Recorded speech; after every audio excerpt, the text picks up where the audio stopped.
with that, I'll take some questions. With regards to how many were unaccounted for, yesterday Liz said about 600 were unaccounted for. Do you have an updated number on that, Mr. We Secretary? do not have an update, but that work is still underway. And I know, for example, within the Department of Homeland Security, the Coast Guard has recently rescued approximately 21 people through their patrols. And there was also discussion yesterday on whether resources may have been better pre-positioned in other parts of the country. There were many assets in the Big Bend region of Florida, some in North Carolina, but should the government have pre-positioned more in the North Carolina area? Well, we actually pre-positioned our personnel, and state and local personnel were pre-positioned in all 6 of the most heavily impacted states. This is an historic hurricane. It reached not only industrial areas, but of course, as we also poignantly see, rural areas as well. Yeah, thanks, Kareem. Liz yesterday, focusing on the pre-positioning here before the storm, said that it was focused on the Big Bend region of Florida. So what pre-positioning was taking place there that wasn't taking place in the North Carolina, Western North Carolina area? Remember that the pre-positioning of assets, to include personnel as well as equipment and the like, also depends on the terrain and the access points. And so we pre-position where we think the impacts are going to be greatest. And we have seen the impacts hit mountainous regions that are inaccessible. We now have roads destroyed. There is a significant amount of mud.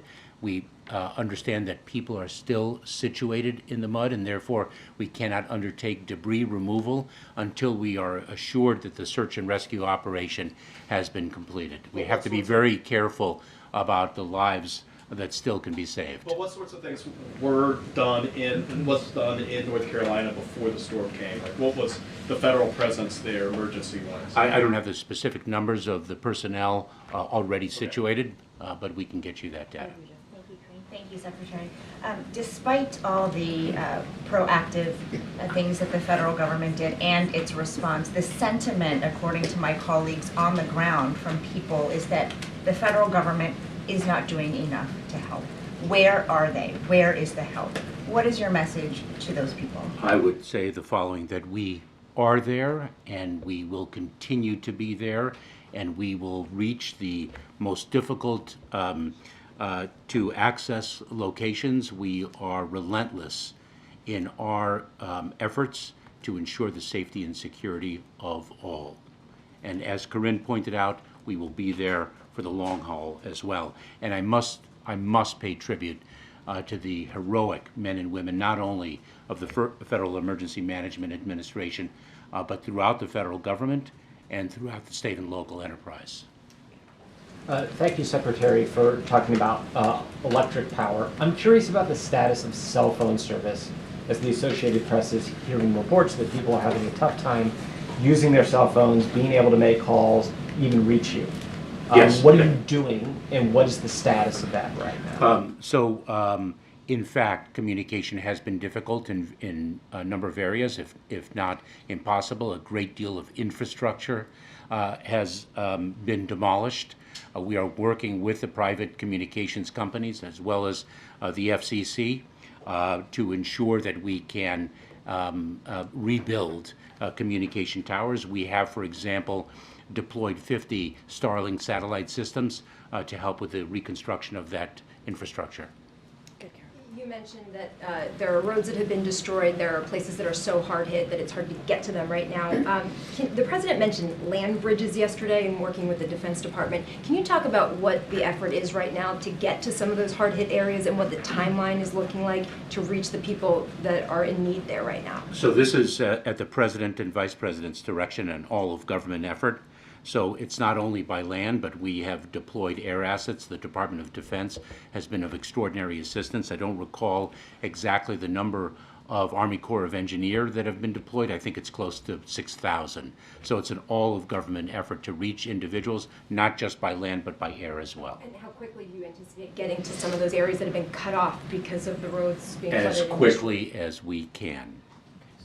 Go ahead, Joe. Thank you, Kareem. Mr. Secretary, do you have a sense of how much money it's going to cost, A, to do this relief effort, And B, to do the rebuild effort once we get there, and how much of that will be covered by insurance companies and how much will be covered by the government? So this is a multi-billion-dollar undertaking. In terms of the search and rescue and the response, I should note that we already have approved approximately $1.7 million in individual assistance that individuals will be able to access. I believe it'll be as early as tomorrow. It is a direct deposit into their accounts. But the rebuilding is something that is not for today, but that is going to be extraordinarily costly, and is going to be a multi-year enterprise. Thank you, Attorney. Thank you, Mr. Secretary. Two questions. First, about the President's decision to go to Raleigh. Can you give us a little bit of a breakdown as to why he's going to that location and what he will see, and whether or not he'll be able to see any of the harder hit areas in the western part of the state? So the decision of where to go and when to go is a decision that must be calibrated according to the capabilities and needs on the ground. And so the President and the Vice President have been quite deliberate to take those sensitivities into account, to work with state and local authorities and ensure that their visit is constructive and not in any way interfering with the urgency of search and rescue operations and the work underway on the ground. And so they selected the timing and location of their visits accordingly. Another question about the upcoming election. Obviously, North Carolina is a very important state.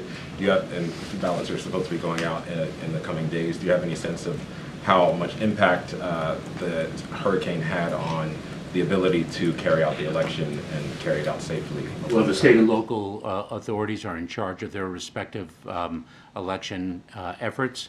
They have that top of mind, and we are going to be able to make sure, they are going to be able to make sure that people have the ability to exercise their fundamental right to vote. Kevin, last question. One of the issues we're hearing about in North Carolina is not just downed power lines, but flooded substations. Do you have a sense of how long it will take to get those back online and what the administration can do to help remedy that? So the President, as Corinne mentioned, is going to be briefed in an interagency effort. Secretary Granholm and other representatives of the Department of Energy are going to be there. It is, as am I, of course, it is a multi-phase approach. Not only do we have to bring in some additional infrastructure, but there is going to be damage and the like that it's going to take time and money to replace and reconstruct. Precise figures I don't have. All right. Thank you so much, Mr. Secretary. Thank you, Appreciate Corinne. it. Thank you all very much. Thank you.